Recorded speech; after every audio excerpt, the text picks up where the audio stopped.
Halo para pedagang lan investor sing dikasihi. Project punika ing tutul karo sampeyan guru markets. Ayo miwiti kanthi informasi umum babagan perusahaan. Yen sampeyan pengin, sampeyan bisa sijine mandeg. Kita ngusulake kanggo sinau saben parameter perusahaan sing diteliti luwih jero.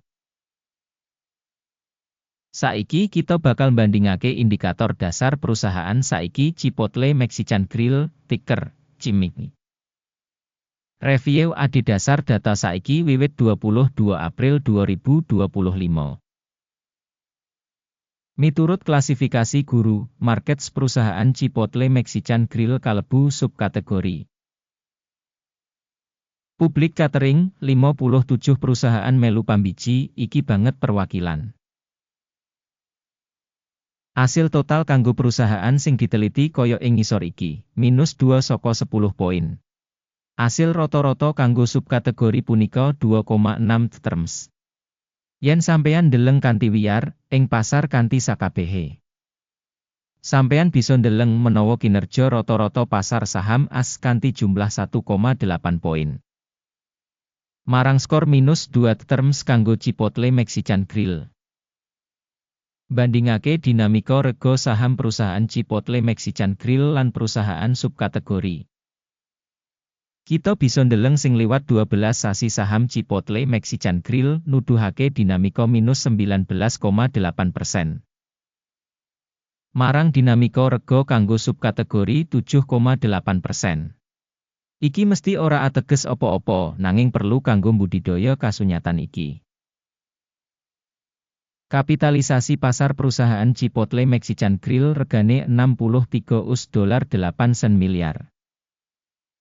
Kanthi kapitalisasi pasar subkategori 640 US$ miliar. Chipotle Mexican Grill duwe bagian 9,857% lan minangka salah sawijining perusahaan ukuran medium ing subkategori kasebut. Kapitalisasi neraca perusahaan kira-kira 3 US$53 miliar. Lan kapitalisasi subkategori yaiku 40 US$ miliar. Chipotle Mexican Grill dadi bagian saka 8,896%. Sakwise nggawe perbandingan saham sing dikuasani bursa saham lan kapitalisasi neraca, kita bisa ndeleng ing ngisor iki. Saham dikuasani Chipotle Mexican Grill ing subkategori nalika netepake kapitalisasi pasar 9,857%. Regane buku 8,896%. Iki 10% kurang saka nuduhake nilai pasar. Taksiran saham perusahaan saka pasar lan kapitalisasi neraca subkategori. Olo, -1 poin. Kewajiban utang organisasi analisa jumlah kanggo 4.383 US$ miliar. Utang-utang kanggo buku kapitalisasi jumlah kanggo 124,2% saka ibu kutha perusahaan. Taksiran dening tingkat kewajiban finansial perusahaan, olo, -1 titik. Rasio regane pasar perusahaan kanggo laba yaiku 41,1. Rata-rata subkategori yaiku 28,1, yaiku 32% luwih dhuwur tinimbang rata-rata subkategori. Taksiran rega pasar kanggo indikator media WI ing comparison karo perusahaan ing subkategori, olo, -1 titik. Media WI kanggo pungkasan 12 sasi ana 1.534 US$ mayuta-yuta. Pangentukan proyeksi kanggo 12 sasi teka samestine 2 US$5,7 yuta. 34% luwih saka saiki. Taksiran saka kira-kira media WI mangsa ing comparison karo ing subkategori, apik 0,5 terms. Rasio rega kanggo sales perusahaan punika 5,6. Rata-rata ing subkategori 280% luwih dhuwur tinimbang ing subkategori. Taksiran rega saham perusahaan kanggo revenue dibandingake karo pratandha perusahaan ing subkategori, olo, -1 titik. Revenue kanggo pungkasan 12 sasi ana 11.320 US$ mayuta-yuta.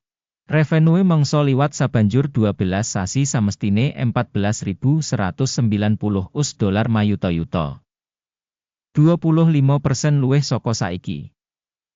Taksiran pratandha revenue mangsa samestine dibandingake karo pratandha perusahaan ing subkategori apik 0,5 poin. Wates dodolan punika 13,6%, karo rata-rata kanggo subkategori 7,3%. Prabdan antarane rata-rata subkategori lan kinerja perusahaan punika 6,3%. Penilaian marginality dibandingake karo indikator perusahaan ing subkategori apik 0,5 poin. Saham perusahaan saka jumlah karyawan ing subkategori punika 5,694%. Iki 73% kurang saka nuduhake kapitalisasi pasar. Kasunyatan iki nuduhake beda antarane rega pasar organisasi Chipotle Mexican Grill, paling kamungkinan kanggo revaluation. Jumlah ibu kutha pasar saben karyawan perusahaan padha karo $483.000. Dene kanggo subkategori yaiku $279.000. Prabdan antarane rata-rata subkategori lan kinerja perusahaan punika 73,1%. Taksiran ibu kutha perusahaan saben pegawai dibandingake karo pratandha ing subkategori tolerable 0 terms. Bati kanggo saben pegawai perusahaan punika $11,800. Rata-rata kanggo subkategori $9,900. Lan prabdan antarane rata-rata subkategori lan kinerja perusahaan 18%. Taksiran bati saben karyawan individu perusahaan dibandingake karo indikator perusahaan ing subkategori apik 0,5 poin. Revenue organisasi saben pegawai $87.000. Ing subkategori $137.000. Prabdan antarane rata-rata subkategori lan kinerja perusahaan punika 57%. Perkiraan dodolan saben karyawan perusahaan dibandingake karo indikator ing subkategori lumayan 0 poin.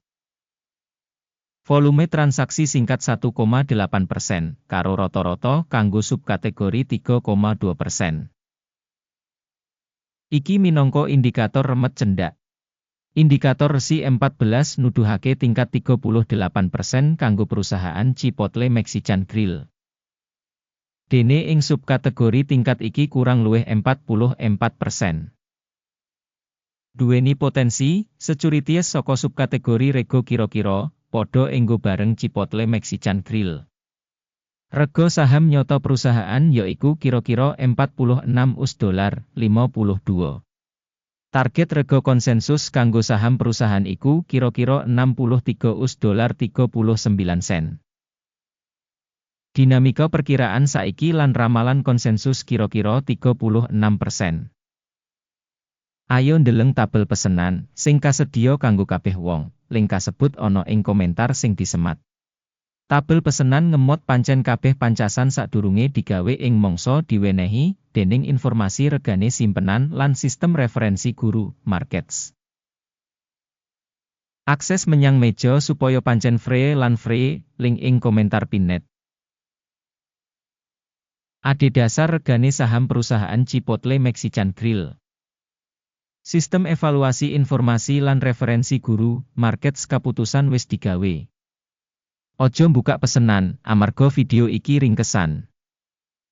Matur nuwun kanthi sanget kanggo kabeh wong kanggo nonton video iki lan gunakake sistem informasi saka guru, markets.